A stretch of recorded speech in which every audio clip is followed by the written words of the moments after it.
ഈ വീഡിയോ കാലിക്കറ്റ് യൂണിവേഴ്സിറ്റിയുടെ 4 year UG പ്രോഗ്രാമിനെ അടിസ്ഥാനമാക്കി തയ്യാറാക്കിയതാണ്. എന്നാൽ 4 ഇയർ UG പ്രോഗ്രാമിനെക്കുറിച്ച് പൊതുവായി മനസ്സിലാക്കാനും ഈ വീഡിയോ ഉപകരിക്കും. നിലവിലെ 3 വർഷ ബിരുദത്തിൽ നിന്നും തികച്ചും വ്യത്യസ്തമായ രീതിയിലാണ് 4 ഇയർ UG പ്രോഗ്രാം തയ്യാറാക്കിയിരിക്കുന്നത്. 4 ഇയർ UG പ്രോഗ്രാമിൻ്റെ ഏറ്റവും വലിയ പ്രത്യേകത എന്ന് പറയുന്നത് വിദ്യാർത്ഥികൾക്ക് 3 തരത്തിൽ ഡിഗ്രി പഠനം പൂർത്തിയാക്കാമെന്നുള്ളതാണ്. അതിൽ ഒന്നാമത്തേത് 3 വർഷം കഴിഞ്ഞ് എക്സിറ്റ് ഓപ്ഷൻ ഉപയോഗിച്ച് ഡിഗ്രി പൂർത്തീകരിക്കുന്നു. നിലവിലെ 3 വർഷ ഡിഗ്രിക്ക് തുല്യമാണിത്. ഇവർക്ക് PG ചെയ്യണമെങ്കിൽ 2 വർഷം ചെയ്യണം. രണ്ടാമത്തേത് 4-ാം വർഷം പൂർത്തീകരിച്ചാൽ വിദ്യാർത്ഥിക്ക് UG ഹോണേഴ്സ് ഡിഗ്രി ലഭിക്കും. പിന്നീട് PG എടുക്കണമെങ്കിൽ 1 വർഷം മതി. UG ഹോണേഴ്സ് ലഭിച്ചവർക്ക് PG 2-ാം വർഷത്തിലേക്ക് നേരിട്ട് അഡ്മിഷൻ ലഭിക്കും. മൂന്നാമത്തേത് ഒരു വിദ്യാർത്ഥി 4-ാം വർഷം ഒരു റിസർച്ച് പ്രൊജക്റ്റ് ചെയ്യുകയാണ്. അങ്ങനെയാണെങ്കിൽ അവരുടെ ഡിഗ്രി പൂർത്തീകരിച്ചാൽ UG ഹോണേഴ്സ് വിത്ത് റിസർച്ച് ലഭിക്കും. ഇതിനുശേഷം PhDക്ക് നേരിട്ട് അഡ്മിഷൻ ലഭിക്കുന്നതാണ്. ഇങ്ങനെ 3 തരത്തിൽ ഡിഗ്രി പഠനം പൂർത്തീകരിക്കാവുന്നതാണ്. ഇനി നമുക്ക് 4-ാം വർഷ ഡിഗ്രിയെ വിശദമായി മനസ്സിലാക്കാം. ഒരു അക്കാദമിക് വർഷത്തെ 2 കാലയളവായിട്ട് തിരിച്ചിരിക്കുന്നു. ഇതിനെയാണ് നമ്മൾ സെമസ്റ്റർ എന്ന് പറയുന്നത്. ഒരു സെമസ്റ്ററിൽ പരീക്ഷയടക്കം 90 വർക്കിംഗ് ഡേ ആണ് ഉണ്ടാവുക. അതുപോലെ തന്നെ 3 വർഷ UG പ്രോഗ്രാമിന് 6 സെമസ്റ്ററും അതുപോലെ 4 വർഷ UG പ്രോഗ്രാമിന് 8 സെമസ്റ്ററുമാണ് ഉണ്ടായിരിക്കുക. അടുത്തതായി പ്രോഗ്രാമും കോഴ്സും എന്താണെന്ന് മനസ്സിലാക്കാം. ഒരു വിദ്യാർത്ഥി തൻ്റെ ഡിഗ്രി കാലയളവിൽ ഏറ്റവും കൂടുതൽ പഠിക്കുന്ന അതുപോലെ ഡിഗ്രി അവാർഡ് ചെയ്യുന്ന വിഷയത്തിനെയാണ് പ്രോഗ്രാം എന്ന് പറയുന്നത്. ഉദാഹരണത്തിന് BSc ഇലക്ട്രോണിക്സ് ഒരു പ്രോഗ്രാമാണ്. അപ്പോൾ അതിൽ പഠിക്കുന്ന ഏറ്റവും പ്രധാനപ്പെട്ട വിഷയങ്ങൾ ഇലക്ട്രോണിക്സുമായി ബന്ധപ്പെട്ടതാണ്. അതുപോലെ BCom ഒരു പ്രോഗ്രാമാണ്. ഒരു പ്രോഗ്രാമിന് കീഴിൽ പഠിക്കുന്ന വിവിധ വിഷയങ്ങളെയാണ് കോഴ്സ് എന്ന് പറയുന്നത്. ഉദാഹരണത്തിന് BSc ഇലക്ട്രോണിക്സിൽ പഠിക്കുന്ന കോഴ്സുകളാണ് ബേസിക് ഇലക്ട്രോണിക്സ്, ഡിജിറ്റൽ ഫണ്ടമെൻ്റൽസ്. അതുപോലെ BCom ആണെങ്കിൽ അതിൽ പഠിക്കുന്ന കോഴ്സുകളാണ് ബിസിനസ് മാനേജ്മെൻറ്റ്, ഫിനാൻഷ്യൽ അക്കൗണ്ട്. ഇനി എന്താണ് ക്രെഡിറ്റ് എന്ന് മനസ്സിലാക്കാം. ഒരു സെമസ്റ്ററിൽ ഒരു വിഷയം പഠിക്കാൻ വേണ്ടി വിദ്യാർത്ഥി ചിലവഴിക്കുന്ന സമയത്തിനാണ് ക്രെഡിറ്റ് എന്ന് പറയുന്നത്. ഇത് മണിക്കൂറിലാണ് പറയുക. ഉദാഹരണത്തിന് 4 ക്രെഡിറ്റ് ഉള്ള കോഴ്സിന് ആഴ്ചയിൽ 4 മണിക്കൂറും ഒരു സെമസ്റ്ററിൽ 60 മണിക്കൂറും ചെലവഴിക്കേണ്ടതാണ്. അതുപോലെ ഒരു പ്രോഗ്രാമിൽ ഓരോ കോഴ്സിനും പലതരത്തിലുള്ള ക്രെഡിറ്റുകൾ ഉണ്ടാവും. ഉദാഹരണത്തിന് 4 ക്രെഡിറ്റ് ഉള്ള കോഴ്സ് ഉണ്ടാവും, അതുപോലെ 3 ക്രെഡിറ്റ് ഉള്ള കോഴ്സ് ഉണ്ടാവും. ഇതുകൂടാതെ പ്രോജക്റ്റ്, ഇൻറ്റേൺഷിപ്പ്, ഓൺലൈൻ കോഴ്സ് തുടങ്ങിയവയ്ക്കും ക്രെഡിറ്റ് ഉണ്ടാവും. ഓരോ പ്രോഗ്രാമിനും വിദ്യാർത്ഥികൾ മിനിമം ക്രെഡിറ്റുകൾ നേടിയിരിക്കണം. ഓരോ കോഴ്സിനും നിശ്ചിതമായ ക്രെഡിറ്റുകളുണ്ട്. ക്ലാസ് റൂമിന് പുറമെ എക്സ്ട്രാ കരിക്കുലം ആക്ടിവിറ്റീസിൽ പങ്കെടുത്തുകൊണ്ട് വിദ്യാർത്ഥികൾക്ക് കൂടുതൽ ക്രെഡിറ്റ് നേടാവുന്നതാണ്. ഉദാഹരണത്തിന് NSS, NCC, arts, sports, union programme തുടങ്ങിയവയിൽ പങ്കെടുക്കുന്നവർക്ക് കൂടുതൽ ക്രെഡിറ്റുകൾ ലഭിക്കുന്നതാണ്. ഒരു വിദ്യാർത്ഥിയുടെ ഡിഗ്രി ഫൈനൽ ഗ്രേഡ് പോയിന്റ് കണക്കാക്കുന്നത് ആ വിദ്യാർത്ഥിക്ക് ആകെ ലഭിച്ച ക്രെഡിറ്റും അതുപോലെ തന്നെ വിവിധ പരീക്ഷകൾ ലഭിച്ച മാർക്കും ചേർത്തുകൊണ്ടാണ്. പരീക്ഷകൾക്ക് ഇൻ്റേണൽ മാർക്കും ഉണ്ടായിരിക്കുന്നതാണ്. പരമാവധി ക്രെഡിറ്റും അതുപോലെ തന്നെ പരീക്ഷയിൽ ഉയർന്ന മാർക്കും ലഭിച്ച വിദ്യാർത്ഥികൾക്ക് ഉയർന്ന ഗ്രേഡ് പോയിന്റ് ലഭിക്കുന്നു. അടുത്തതായി മേജർ, മൈനർ എന്താണെന്ന് മനസ്സിലാക്കാം. ഒരു വിദ്യാർത്ഥി ഒരു പ്രോഗ്രാമിന് നിർബന്ധമായും ആഴത്തിൽ പഠിക്കുന്ന വിഷയങ്ങളെയാണ് മേജർ എന്ന് പറയുന്നത്. മേജർ വിഷയങ്ങൾക്കാണ് കൂടുതൽ ക്രെഡിറ്റ് ലഭിക്കുക. ഉദാഹരണത്തിന് BSc ഫിസിക്സ് പ്രോഗ്രാമിന് ചേർന്ന ഒരു വിദ്യാർത്ഥി, ആ വിദ്യാർത്ഥി പഠിക്കുന്ന മേജർ വിഷയങ്ങളെല്ലാം ഫിസിക്സുമായി ബന്ധപ്പെട്ടതായിരിക്കും. ഒരു വിദ്യാർത്ഥി തൻ്റെ അറിവും കഴിവും വിപുലപ്പെടുത്താൻ സ്വയം തിരഞ്ഞെടുക്കാൻ സാധിക്കുന്ന വിഷയങ്ങളെയാണ് മൈനർ എന്ന് പറയുന്നത്. ഉദാഹരണത്തിന് BSc ഫിസിക്സ് മേജർ എടുത്ത വിദ്യാർത്ഥിക്ക് കമ്പ്യൂട്ടർ സയൻസും അതുപോലെ മാത്തമാറ്റിക്സും മൈനറായി എടുക്കാവുന്നതാണ്. മൈനർ കോഴ്സുകൾ മേജറുമായി നേരിട്ട് ബന്ധമുള്ളതോ ഇല്ലാത്തതോ ആവാം. അതുപോലെ തന്നെ തൊഴിലുമായി ബന്ധപ്പെട്ട മൈനർ കോഴ്സുകളും എടുക്കാവുന്നതാണ്. മറ്റൊരു ഉദാഹരണം നോക്കാം. BA എക്കണോമിക്സ് എടുത്ത ഒരു വിദ്യാർത്ഥി, അവരുടെ മേജർ വിഷയങ്ങളെല്ലാം എക്കണോമിക്സുമായി ബന്ധപ്പെട്ടതായിരിക്കും.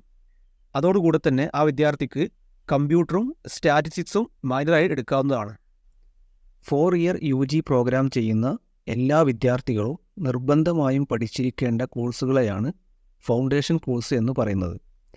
4 തരത്തിലുള്ള ഫൗണ്ടേഷൻ കോഴ്സുകളുണ്ട്. അതിലൊന്നാമത്തേത് എബിലിറ്റി എൻഹാൻസ്മെൻറ്റ് കോഴ്സ്. ഒരു വിദ്യാർത്ഥിയുടെ ഭാഷാപരമായ കഴിവുകൾ വർദ്ധിപ്പിക്കുക എന്നതാണ് ഈ കോഴ്സിന് ലക്ഷ്യം. രണ്ടാമത്തേത് സ്കിൽ എൻഹാൻസ്മെൻറ്റ് കോഴ്സാണ്. ഒരു വിദ്യാർത്ഥിയുടെ തൊഴിൽപരമായ സ്കില്ലുകൾ വികസിപ്പിക്കുക എന്നതാണ് ഈ കോഴ്സുകളുടെ ഉദ്ദേശം. മൂന്നാമത്തേത് വാല്യൂ ആഡഡ് കോഴ്സാണ്. വ്യക്തിത്വ വികസനം പോലെയുള്ള മൂല്യങ്ങൾ സൃഷ്ടിക്കാൻ വേണ്ടിയാണ് ഈ കോഴ്സ് തയ്യാറാക്കിയിരിക്കുന്നത്. നാലാമത്തേത് മൾട്ടി ഡിസിപ്ലിനറി കോഴ്സ്. വിദ്യാർത്ഥിയുടെ അറിവിൻ്റെ മേഖല വിശാലമാക്കാനാണ് MDC കോഴ്സുകൾ. ഇതിൽ സയൻസ്, സോഷ്യൽ സയൻസ്, ഹ്യൂമാനിറ്റീസ് പോലുള്ള വിഷയങ്ങൾ പഠിക്കുന്നു. 4 ഇയർ UG പ്രോഗ്രാമിൽ വിദ്യാർത്ഥി അറിഞ്ഞിരിക്കേണ്ട ഏറ്റവും പ്രധാനപ്പെട്ട കാര്യമാണ് അക്കാദമിക് പാത്വേ എന്നത്. ഓരോ വിദ്യാർത്ഥിയും അവർക്കിഷ്ടപ്പെട്ട രീതിയിൽ വ്യത്യസ്ത മേജറും മൈനറും തിരഞ്ഞെടുത്ത് ഡിഗ്രി പൂർത്തീകരിക്കുന്നതിനെയാണ് അക്കാദമിക് പാത്വേ എന്ന് പറയുന്നത്. ഓരോ വിദ്യാർത്ഥിക്കും സ്വന്തം കരിയർ അനുസരിച്ച് വ്യത്യസ്ത പാത്വേകൾ തിരഞ്ഞെടുക്കാം. 5 തരത്തിലുള്ള പാത്വേ ആണ് നൽകിയിരിക്കുന്നത്. ഇതിലൊന്നാമത്തേത് സിംഗിൾ മേജർ പാത്വേ ആണ്. ഇവിടെ വിദ്യാർത്ഥി ഒരു വിഷയത്തിൽ മാത്രം ശ്രദ്ധ കേന്ദ്രീകരിക്കുകയും അവ ആഴത്തിൽ പഠിക്കുകയും ചെയ്യുന്നു. ഉദാഹരണത്തിന് കെമിസ്ട്രി സിംഗിൾ മേജർ എടുക്കുന്ന വിദ്യാർത്ഥി ആദ്യം ഫൗണ്ടേഷൻ കോഴ്സുകൾ പഠിക്കുന്നു. പിന്നീട് മേജറായി കെമിസ്ട്രിയിലെ വിഷയങ്ങളാണ് പഠിക്കുന്നത്. മൈനറായി 6 വ്യത്യസ്ത കോഴ്സുകൾ തിരഞ്ഞെടുക്കാം. ഇവിടെ മൈനർ തിരഞ്ഞെടുത്തിരിക്കുന്നത് ഒരു പ്രത്യേക മേഖലയെക്കുറിച്ച് പഠിക്കാൻ വേണ്ടിയല്ല, മറിച്ച് വ്യത്യസ്ത വിഷയങ്ങളാണ് മൈനറായിട്ട് പഠിക്കുന്നത്. രണ്ടാമത്തേത് മേജർ വിത്ത് മൾട്ടിപ്പിൾ ഡിസിപ്ലിൻ. ഒരു വിഷയത്തിൽ മേജർ എടുക്കുന്നതോടൊപ്പം മറ്റ് 2 വിഷയത്തിൽ കൂടി മൈനർ എടുക്കുന്നതിനാണ് മേജർ വിത്ത് മൾട്ടിപ്പിൾ ഡിസിപ്ലിൻ എന്ന് പറയുന്നത്.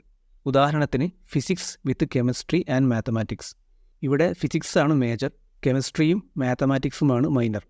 വിദ്യാർത്ഥി ഫിസിക്സിൽ കൂടുതൽ പഠിക്കുന്നതോടൊപ്പം കെമിസ്ട്രിയിൽ നിന്നും അതുപോലെ മാത്സിൽ നിന്നും കോഴ്സുകൾ പഠിക്കുന്നു. മൂന്നാമത്തേത് മേജർ വിത്ത് മൈനർ പാത്വേ. ഇവിടെ മേജറിനോടൊപ്പം ഒരു പ്രത്യേക മേഖലയിലെ മൈനർ മാത്രം തിരഞ്ഞെടുക്കാം. ഉദാഹരണത്തിന് കൊമേഴ്സ് മേജർ എടുത്ത വിദ്യാർത്ഥി എക്കണോമിക്സിൽ മൈനർ എടുക്കുന്നു. അപ്പോൾ മേജർ വിഷയങ്ങൾ കൊമേഴ്സിൽ നിന്നാണ് പഠിക്കുന്നത്, അതുപോലെ മൈനർ വിഷയങ്ങൾ എക്കണോമിക്സിൽ നിന്ന് മാത്രമാണ് പഠിക്കുന്നത്. നാലാമത്തേത് മേജർ വിത്ത് വൊക്കേഷണൽ മൈനർ പാത്വേ. ഒരു വിദ്യാർത്ഥിക്ക് മേജറിനോടൊപ്പം തൊഴിലധിഷ്ഠിത കോഴ്സുകൾ പഠിക്കുന്നതിനാണ് മേജർ വിത്ത് വൊക്കേഷണൽ മൈനർ എന്ന് പറയുന്നത്. ഉദാഹരണത്തിന് മാത്തമാറ്റിക്സ് വിത്ത് ഡാറ്റ അനാലിസിസ്. ഇവിടെ ഡാറ്റ അനാലിസിസ് എന്ന് പറയുന്നത് ഒരു വൊക്കേഷണൽ കോഴ്സാണ്. ഇവിടെ മേജറായി പഠിക്കുന്നത് മാത്തമാറ്റിക്സിലെ കോഴ്സുകളാണ്, അതുപോലെ മൈനറായി പഠിക്കുന്നത് ഡാറ്റ അനാലിസിസ് ആണ്. തൊഴിൽ മേഖലയിലേക്ക് പോകാൻ ആഗ്രഹിക്കുന്ന വിദ്യാർത്ഥികൾക്ക് മേജർ വിത്ത് വൊക്കേഷണൽ മൈനർ തിരഞ്ഞെടുക്കാം. അഞ്ചാമത്തേത് ഡബിൾ മേജർ. ഒരു വിദ്യാർത്ഥിക്ക് 2 വിഷയങ്ങളിൽ ആഴത്തിൽ പഠിക്കാനാണ് ഡബിൾ മേജർ പാത്വേ. 2 വിഷയങ്ങളും ഒരേ പ്രാധാന്യത്തോടുകൂടി പഠിക്കുന്നു. ഉദാഹരണത്തിന് physics and chemistry double major.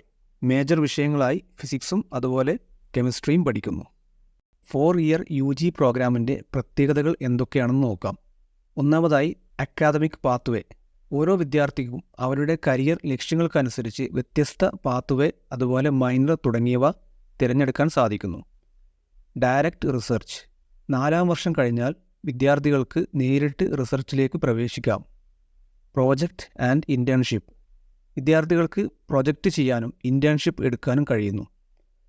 വിദ്യാർത്ഥികൾ ഏതെങ്കിലും കമ്പനികളിൽ ചെന്ന് നേരിട്ട് കാര്യങ്ങൾ പഠിക്കുകയും കുറഞ്ഞ കാലയളവിൽ അവിടെ വർക്ക് ചെയ്യുകയും ചെയ്യുന്നു. ഇതിനെയാണ് ഇൻറ്റേൺഷിപ്പ് എന്ന് പറയുന്നത്. ഇൻറ്റേൺഷിപ്പിലൂടെ പ്രാക്ടിക്കൽ സ്കിൽ നേടിയെടുക്കാനും വേഗത്തിൽ ജോലിയിൽ പ്രവേശിക്കാനും സഹായിക്കുന്നു. No regular classes in 8th semester. 8ാം സെമസ്റ്ററിൽ റെഗുലർ ക്ലാസ്സുകൾ ഉണ്ടായിരിക്കില്ല, പകരം പ്രോജക്റ്റും ഇൻറ്റേൺഷിപ്പും ആണ് ഉണ്ടാവുക. Change of major and minor. University നിശ്ചയിച്ച നിയമങ്ങൾക്ക് വിധേയമായി വിദ്യാർത്ഥികൾക്ക് പഠന കാലയളവിൽ മേജറും മൈനറും മാറ്റാവുന്നതാണ്. College transfer. നേരത്തെ പറഞ്ഞതുപോലെ നിബന്ധനകൾക്ക് വിധേയമായി വിദ്യാർത്ഥികൾക്ക് കോളേജ് മാറാനുള്ള അവസരം നൽകുന്നു. Skipping 6th semester. 5ാം സെമസ്റ്ററിൽ ആവശ്യത്തിന് ക്രെഡിറ്റ് നേടിയ വിദ്യാർത്ഥിക്ക് 6ാം സെമസ്റ്റർ സ്കിപ്പ് ചെയ്യാൻ കഴിയുമെന്നതാണ് മറ്റൊരു പ്രത്യേകത. Credit from online courses. Online കോഴ്സുകൾ ചെയ്തുകൊണ്ട് വിദ്യാർത്ഥിക്ക് കൂടുതൽ ക്രെഡിറ്റുകൾ നേടാവുന്നതാണ്. Break in course. വിദ്യാർത്ഥികൾക്ക് പഠനം താൽക്കാലികമായി നിർത്തി പിന്നീട് അത് പൂർത്തീകരിക്കാനുള്ള അവസരം നൽകുന്നു. കൂടുതൽ വിവരങ്ങൾക്ക് ഒരു കോളേജിൻ്റെ അക്കാദമിക് കോർഡിനേറ്ററുമായോ അല്ലെങ്കിൽ ആ കോളേജിലെ ഡിപ്പാർട്ട്മെൻറ്റുമായോ ബന്ധപ്പെടുക. അതുപോലെ വിദ്യാർത്ഥികളുടെ അഡ്മിഷനു ശേഷം കൃത്യമായ ഓറിയൻറ്റേഷൻ പ്രോഗ്രാം കോളേജ് തലത്തിൽ നൽകുന്നതായിരിക്കും. അതിലൂടെ കൂടുതൽ കാര്യങ്ങൾ മനസ്സിലാക്കാം.